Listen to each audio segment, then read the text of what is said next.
The DJI Osmo Nano. Now DJI is back with another camera, but it's possibly not the one you were expecting, at least if you were waiting for the Osmo Pocket 4. But it's this guy, the Osmo Nano, which is a sort of kind of action camera that shoots in 4K, promises to be very versatile, and I've been testing it for about a week. Here are my favorite things about it, and maybe even a couple of deal breakers.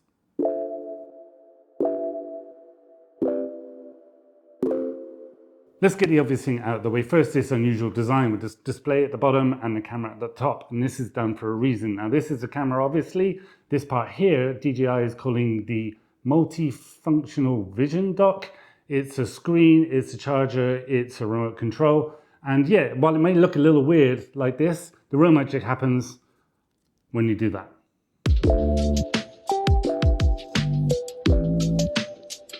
So why did I describe this as a sort of kind of action camera? Mostly because this part, the camera module, is waterproof to 10 meters like most other action cameras. However, the dock is only described as splashproof, so it's not quite as rugged. But it does share a lot of DNA with action cameras. You can mount this in pretty much all the same places, maybe even more, and it can shoot video up to 4K and 120 frames per second. But after using it for a little while, it's pretty clear that this is intended for a different audience, particularly those who prefer to shoot like this.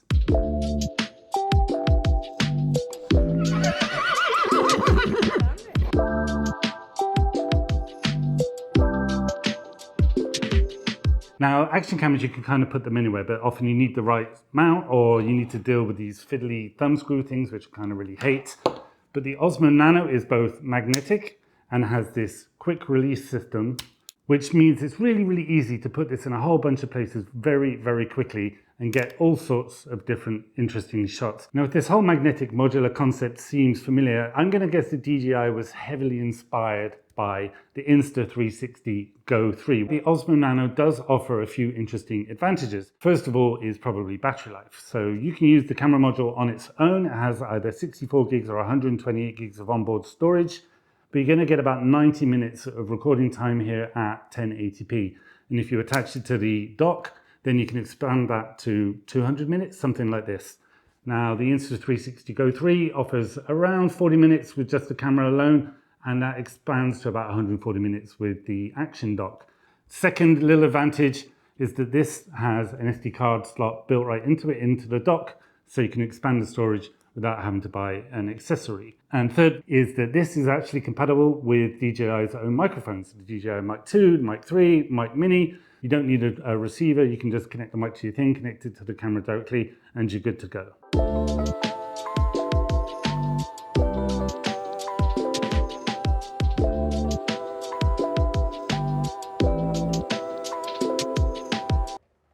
So what is the Osmo Nano actually good at? Well, I have to admit, I'm a huge fan of the flexibility.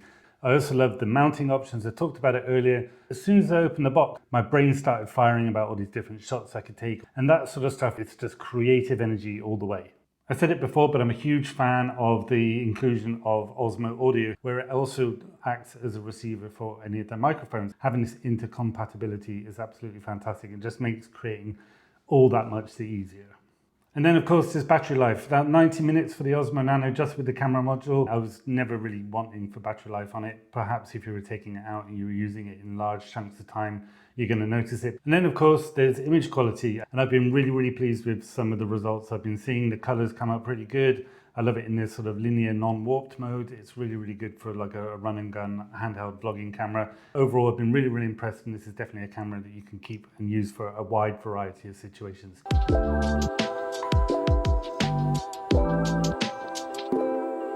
But what about some of the not so good stuff? Well, the first thing that I noticed for me was low light performance. I tested it a couple of times in the gym, which is kind of dark, and I spent a day in a museum. I feel like it was struggling in some of those scenarios.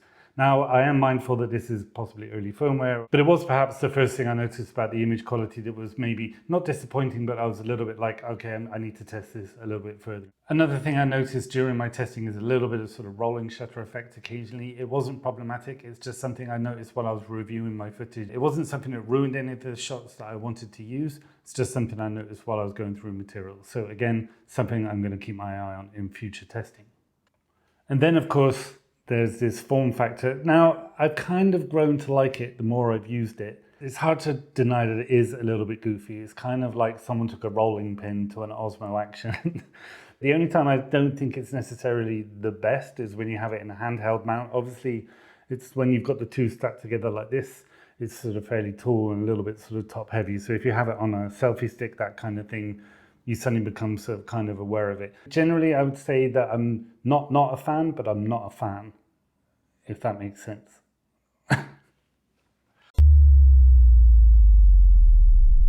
DJI is charging £340, I believe, or €370 for the 64GB version, and it's £340 and €400 for the 128GB version.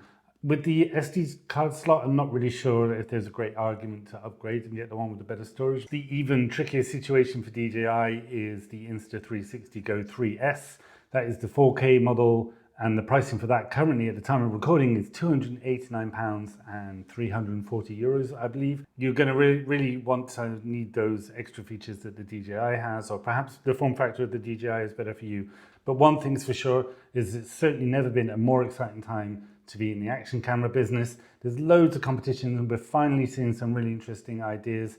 And there's one company that's sort of conspicuous in their absence, which is GoPro, and I'm pretty sure we're going to see something from them very, very soon. So yeah, in the meantime, get out there and go create.